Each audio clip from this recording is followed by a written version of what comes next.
Hello and welcome to Moneylife News and Views. I'm Debashis Basu. Last week, the CNX SmallCap 100 index cracked by 7.3% in 1 week. On Monday, that's yesterday, it crashed further by 4%. Now, this is significant decline, and the last time the index fell this much was way back in December 22. That was about 8.33% in a week, and this was well before the major bull run that we saw since April 2023. This kind of a serious decline comes after months of churning, with the index trying to head higher but unable to.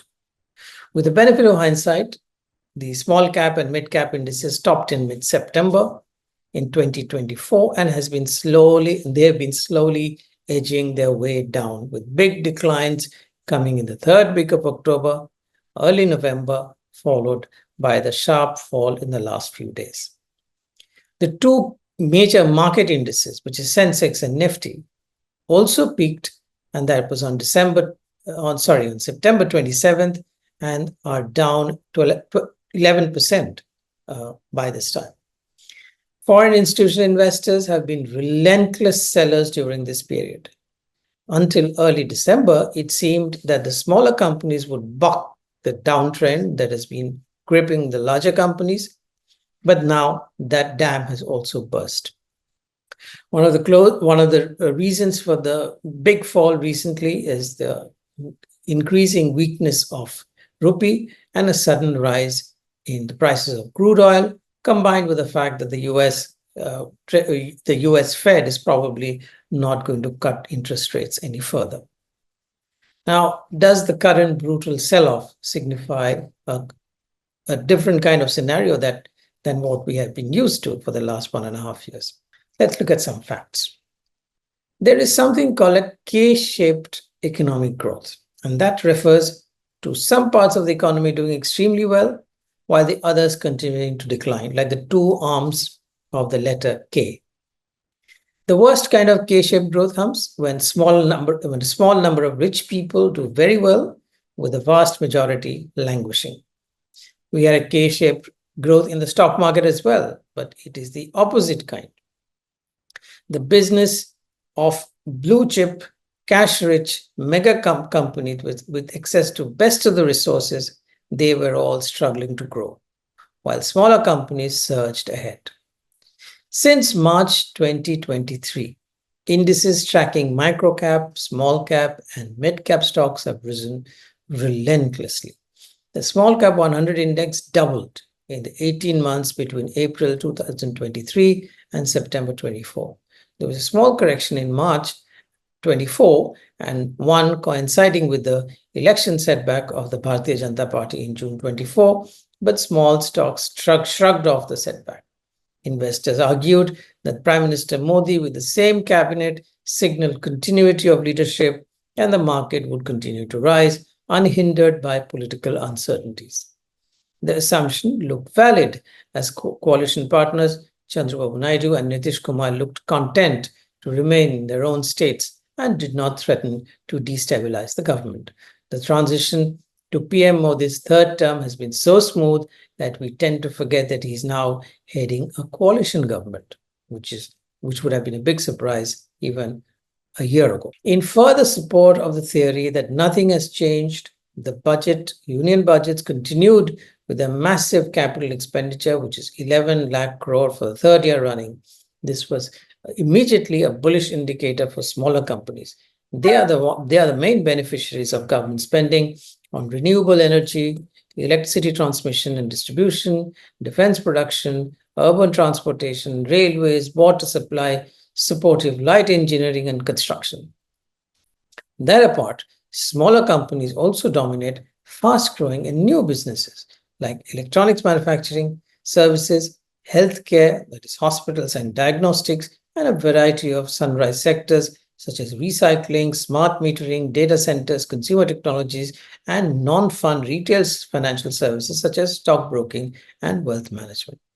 On the other hand, the mega cap companies are in software services, consumer goods, banking, telecom, automobiles, pharmaceuticals, and commodities, which are mature, slow-growing businesses. Banks were supposed to benefit from infrastructure spending, but with the government and capital markets supplying the cash for growth, who needs banks? To grow, banks and finance companies increased consumer and personal loans, but these have turned problematic as income growth for the masses have not kept pace with actual inflation on the ground, which is a byproduct of K-shaped economic growth. This is also why consumer companies are not doing so well. Now, once the trend of smaller companies doing well was underway, which is roughly about 6 months from when it started, which is around about August, September of 2023, equity funds either launched new small cap funds or started promoting existing ones aggressively. The thesis was that smaller companies were undergoing structural growth, which would continue for a very long time. But just as this thesis has become wildly popular, doubts have started to creep in. Over the past 3 months, my columns have repeatedly highlighted the fact that the Indian economy is reverting to normal after 3 years of high growth. This was reflected in the stock prices of companies in major sectors such as passenger cars, consumer goods, banks, and financial services. For 2 months, smaller companies bucked the trend for genuine reasons. The heroes of India's growth in past few years have been smaller, efficient companies described above. Now, are they about to slow down as well? Usually, significant stock price changes signal a regime change well before the change becomes clear to all of us. Stocks discount the unknown future, not the known past. In my view, we will probably see a divergence within the small cap universe. Businesses that are dependent on government spending may be badly affected unless there is a strong pickup in spending.